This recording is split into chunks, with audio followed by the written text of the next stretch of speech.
नमस्कार, आप देख रहे हैं पीके टाइम्स और मैं हूं आपके साथ आरती शर्मा।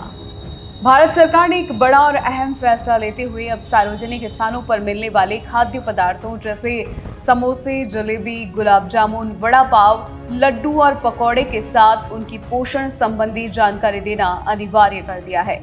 स्वास्थ्य और परिवार कल्याण मंत्रालय ने देश के सभी केंद्रीय संस्थानों को निर्देश किया है कि उनको कैंटीनों, कैफेटेरिया और खाने की दुकानों में ऐसे चेतावनी बोर्ड लगाए जाने चाहिए जिन पर साफ साफ लिखा हो कि उस खाद्य सामग्री में कितनी कैलोरी, कितना तेल, कितनी शुगर और नमक या अन्य ट्रांस फैट, अन्य तत्व जो है वो मौजूद है। इस आदेश का पहला प्रयोग नागपुर स्थित एम्स में शुरू हो चुका है, जहां अधिकारियों ने इस पर काम शुरू कर दिया है। डॉक्टरों और पोषण विशेषज्ञों का कहना है कि ये पहल भारतीय खाने की संस्कृति को बिना बदले लोगों को सही जानकारी देने की दिशा में एक क्रांतिकारी कदम है।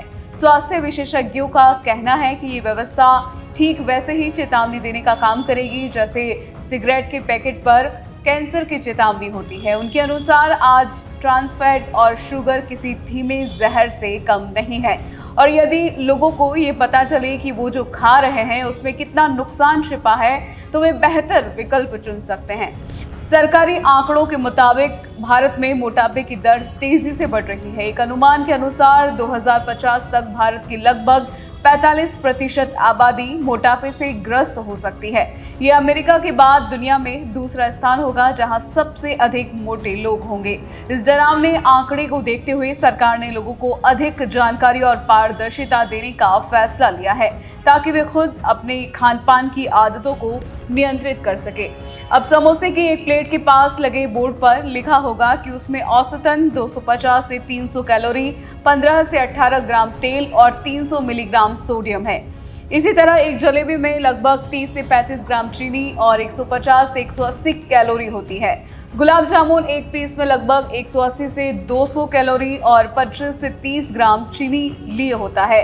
छोले भटूरे जैसी थाली तो 600 कैलोरी से ऊपर तक पहुंच जाती है। इस तरह की जानकारी हर खाने वाले व्यक्ति को ये सोचने पर मजबूर कर देगी कि वो अपनी सेहत के साथ क्या कर रहा है। इस पहल को देश भर के केंद्रीय विश्वविद्यालयों, IIT, IIM, railway station, airport, सरकारी कार्यालयों, स्कूल, कॉलेजों और अस्पतालों तक विस्तार देने की योजना है। साथ ही ये आदेश सिर्फ बोर्ड लगाने तक सीमित नहीं है, बल्कि कैंटीन संचालकों को ये निर्देश भी दिए गए हैं कि वे ट्रांस फैट फ्री और लो शुगर विकल्प भी अपने मेन्यू में शामिल करें। विशेषज्ञों का मानना है कि इस व्यवस्था से न केवल मोटापा, डायबिटीज, ब्लड प्रेशर और हृदय रोगों पर नियंत्रण में मदद मिलेगी बल्कि लोगों को खाने की स्वतंत्रता के साथ जानकारी का अधिकार भी मिलेगा। ये खाद्य लेबलिंग का भारतीय संस्करण है जो भारत की लोकल फूड स्टाइल को देखते हुए अनुकूल रूप में पेश किया गया है। स्वास्थ्य मंत्रालय की ये पहल ईट राइट मूवमेंट को जमीन पर उतारने की दिशा में एक बड़ा कदम मानी जा रही है। आने वाले समय में